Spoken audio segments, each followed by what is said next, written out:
나 지금 찾고 있는 거예요.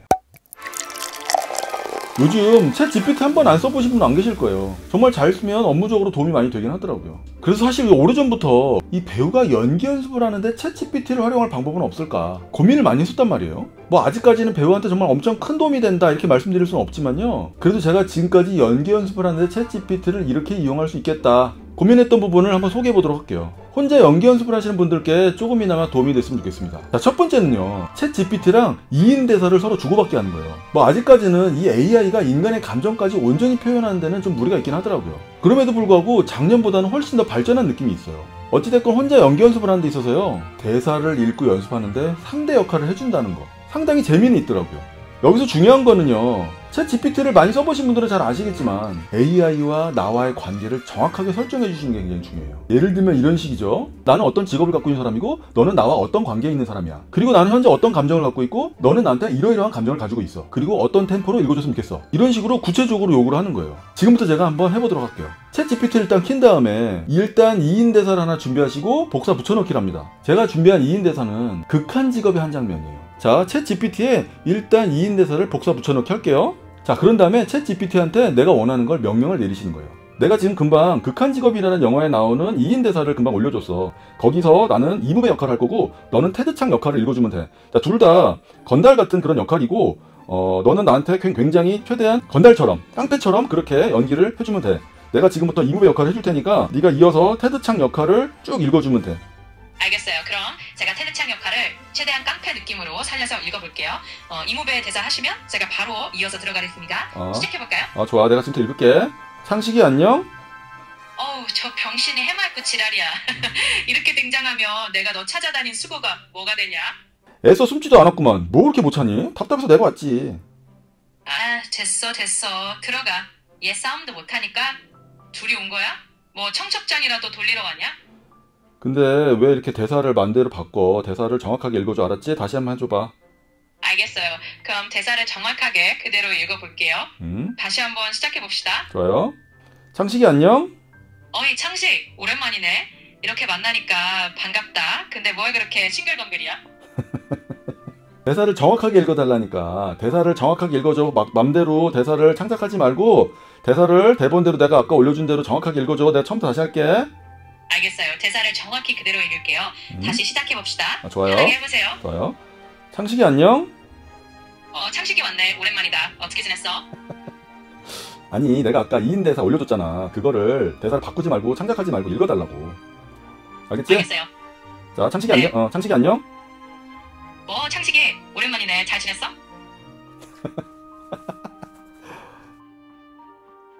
창식이 안녕? 저 병신이 해맑고 지랄이야. 이렇게 등장하면 내가 너 찾아다닌 수고가 뭐가 되냐? 애써 숨지도 않았구만 뭐. 뭐 그렇게 못 찾니? 답답해서 내가 왔지. 아, 됐어. 들어가. 얘 싸움도 잘 못하잖아. 둘이 온 거야? 뭐 청첩장이라도 돌리러 왔어? 자, 어떠세요? 제가 지금 올린 대사에 비속어가 좀 있었다 보니까 챗 GPT가 이런 욕설 같은 것들은 좀 걸려서 읽어주는 것 같아요. 그래도 이 정도면은 2인 대사를 재밌게 한번 연습해보는 것도 괜찮을 것 같아요.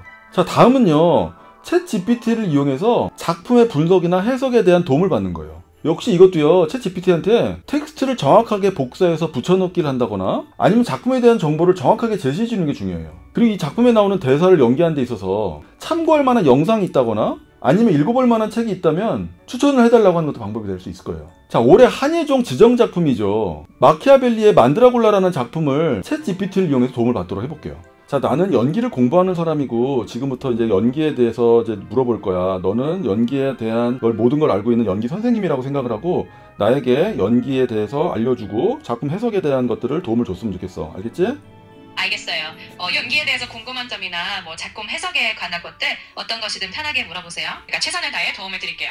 자, 마키아벨리의 만드라골라라는 작품이 있어. 이 작품이 실제로 우리나라에서 공연으로 올려졌었던 적이 있었는지, 우리나라에서 공연이 올려졌던 적이 없었다면 해외에서는 만드라골라라는 작품이 어떻게 올려졌었는지, 그리고 혹시 해당 영상이나 이런 것들이 유튜브에 있는지, 아니면 이런 거 관련된 글들을 블로그나 해외 어떤 그런 사이트 같은 데서 확인할 수 있는 방법이 있다면 알려주고, 그런 자료들, 그런 링크들을 좀 보내주고, 기본적으로 그 작품에 나오는 등장인물, 그리고 각 인물에 대한 감정선, 그리고 어떻게 연기하면 좋겠다 이런 것들에 대해서 해외 유명 사이트나 블로그 글들을 전부 다 검색해서 간단하게 요약을 좀 해줘. 자, 지금 찾고 있는 거예요. 좋습니다. 그럼 제가 마키아벨리의 만드라골라에 대한 공연 이력이나 관련 자료를 찾아서 정리해드릴게요. 잠시만 기다려주세요. 마키아벨리의 만드라골라는 한국에서도 공연된 적이 있고 특히 한국예술종합학교 연극학과 입시 지정 희곡에도 포함되어 있는 작품이에요. 해외에서도 다양한 연극축제나 공연에서 상연된 바 있고 일부 공연 영상은 유튜브에서도 찾아볼 수 있답니다. 혹시 더 궁금한 점이나 필요하신 자료가 있으면 말씀해주세요. 자, 어떠세요? 이런 식으로 작품에 대한 기본 정보를 좀 얻고 또 다른 자료들을 찾아볼 수 있는 이런 여러 가지 방법들도 제안을 받을 수 있을 것 같아요. 자, 다음 세 번째는요. 배우가 작품을 하다 보면 여러 가지를 리서치해야 되는 경우들이 많이 있잖아요. 예를 들면 어떤 작품에 어떤 특정 질병에 대한 것들이 나온다거나 아니면 어떤 특정한 직업을 가진 사람들이 나오는 경우가 있으면요. 일반인들은 전혀 알 수 없는 그런 내용들도 있을 수 있습니다. 그리고 경우에 따라서 사극의 경우에는요. 현대에는 전혀 쓰지 않는 그런 단어들도 많이 나오잖아요. 인터넷에서 검색을 해도 잘 나오지 않는 경우들도 굉장히 많이 있는 것 같아요. 그럴 때 챗GPT의 도움을 받으면요. 의외의 정보들을 제공받기도 합니다. 자, 제가 지금부터 세작 매혹된 자들이란 드라마 안에 나왔던 대사를요. 챗GPT한테 알려주고 거기 있는 내용들에 대해서 도움을 한번 받아보도록 할게요. 자, 내가 지금 금방 세작 매혹된 자들이라는 드라마에 나오는 동상궁 대사를 올려줬거든? 근데 실제로 한국의 역사에서 바둑을 두는 관직이 있었는지 역사적인 기록들을 서치해서 알려줄 수 있겠어? 조선시대에는 바둑을 전문적으로 두는 공식적인 관직은 따로 없었다고 해요. 하지만 중국의 당나라에는 황제의 바둑을 담당하는 관직인 기대조가 있었다고 전해지고 신라시대의 기록인 삼국사기에도 왕이 바둑을 두는 장면이 등장한다고 합니다. 그러니 바둑이 예로부터 귀한 취미로 여겨졌다는 건 분명한 것 같아요. 또 다른 궁금한 점 있으시면 언제든지 말씀해주세요. 자, 지금 이 대사에서 데뷔전 9이라는 말이 나오는데 데뷔전 9이라는 말이 어떤 뜻인지 알려주고 그리고 전하께선 마음이 식으시면 언제든 기대령을 내치실까 요런 말들이 있고 나는 전하의 지밀상궁이라는 말이 나오는데 우선 이제 기대령이라는 말이 어떤 뜻인지 그 다음에 지밀상궁이라는 게 어떤 뜻인지 알려줄 수 있겠어? 데뷔전 9에서 9은 조선인대 궁궐에서 일을 하던 궁녀를 의미하고 데뷔전은 대비가 거처하는 전각을 말해요. 그래서 데뷔전 9은 대비를 보시는 궁녀를 뜻하는 거죠. 그리고 기대령은 임금이 신하나 궁녀 등을 내쫓을 때 내리는 명령을 말합니다. 지밀상궁은 임금에 가장 가까운 곳에서 보시는 상궁을 의미해서 왕의 신뢰를 받는 중요한 역할이었어요.